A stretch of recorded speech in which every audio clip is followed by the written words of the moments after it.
Assalamualaikum warahmatullahi wabarakatuh.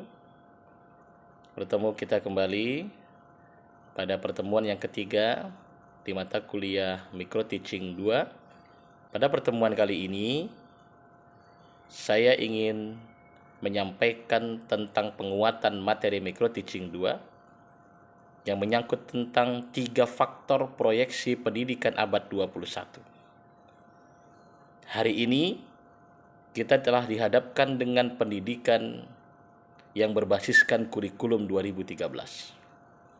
Maka ada 3 proyeksi pendidikan abad 21 yang harus dipahami oleh kita sebagai calon pendidik. Atau mungkin saat ini kita sudah menjadi seorang pendidik. Yang pertama yang harus kita pahami bahwa dunia pendidikan hari ini kita harus kuatkan dengan literasi. Dari mana kita memperkuat literasi itu? Dari bacaan yang kita baca. Hari ini kita lihat berapa besar minat baca dari mahasiswa, dari anak-anak didik kita. Maka harus kita perkuat dengan minat baca itu. Kita gaungkan hari ini ada pojok baca yang ada di kelas kita, ada pojok baca yang ada di sudut-sudut sekolah kita, ada pojok baca yang ada di setiap titik-titik yang nyaman untuk anak-anak didik kita membaca. Maka pojok baca itulah yang menjadi bahagian dari aktivitas perpustakaan di madrasah kita. Yang kedua, kita harus buka wawasan literasi kita dengan budaya. Apalagi di Indonesia yang terdiri dari berbagai macam suku bangsa kita. Bersuku-suku, berbudaya-budaya, itulah Indonesia. Kemudian kita juga harus perkuat dengan literasi teknologi kita. Hari ini sangat luar biasa kecanggihan teknologi. Dunia hanya di dekat dengan mata kita. Dunia hanya di tangan kita saja. Sekali kita klik tombol, maka kita tahu tentang dunia. Begitu keterbukaannya wawasan literasi kita hari ini.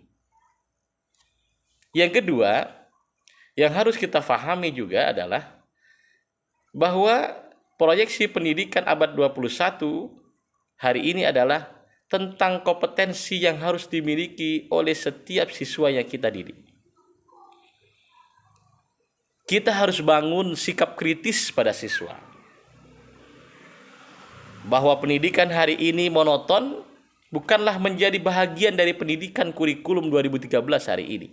Kita harus bangunkan sikap kritis bagi anak didik kita. Kritis dalam hal positif. Kemudian kita harus bangun kompetensi dengan kreativitas siswa.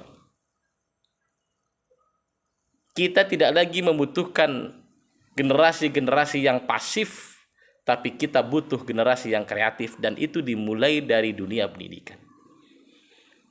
Kemudian kita juga harus membangun kompetensi komunikatif, mampu berkomunikasi dua arah, tidak satu arah.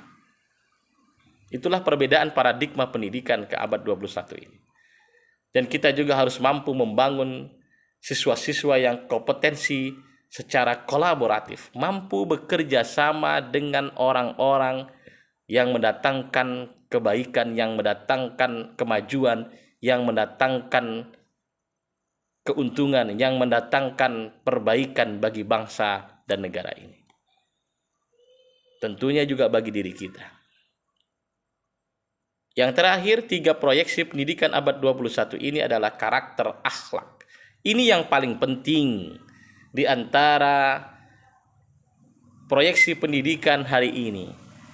Begitu majunya teknologi, begitu majunya budaya, begitu majunya kreativitas yang dimiliki oleh peserta didik kita, maka semuanya harus dikendalikan dengan karakter akhlak. Proyeksi yang ketiga yang paling penting. Dan akhlak ini memiliki 2 bahagian. Ada karakter moral dan ada karakter kinerja. Apa di antara karakter kinerja itu? Maka kita harus jadikan peserta didik kita menjadi peserta didik yang senantiasa memiliki kemampuan kerja keras, ulet, tangguh, tidak mudah menyerah, dan bekerja dengan tuntas. Maka itulah generasi-generasi yang nanti akan mampu bersaing di abad 21. Bekerja keras, ulet, tangguh, kemudian tidak mudah menyerah, dan bekerja secara tuntas. Itu di antara karakter akhlak yang mampu membangun pribadinya. Dan yang terakhir yakni karakter moral. Inilah yang paling penting juga dalam dunia pendidikan yang ditanamkan oleh peserta didik kita. Peserta didik dan generasi yang memiliki iman, yang memiliki ketakwaan, yang jujur dan tetap rendah hati. Ketika kita mampu membangun 3 proyeksi tadi di dalam dunia pendidikan, dari mulai keterbukaan literasi, kemudian kompetensi yang dimiliki oleh peserta didik kita, oleh generasi kita, dan tentunya tetap dikendalikan dengan karakter akhlak tadi, maka insya Allah kita akan menjadi pendidik-pendidik yang mampu menciptakan generasi yang tangguh di masa yang akan datang. Demikian pertemuan yang ketiga ini sebagai penguatan materi micro teaching kita. Maka setelah ini silahkan seluruh mahasiswa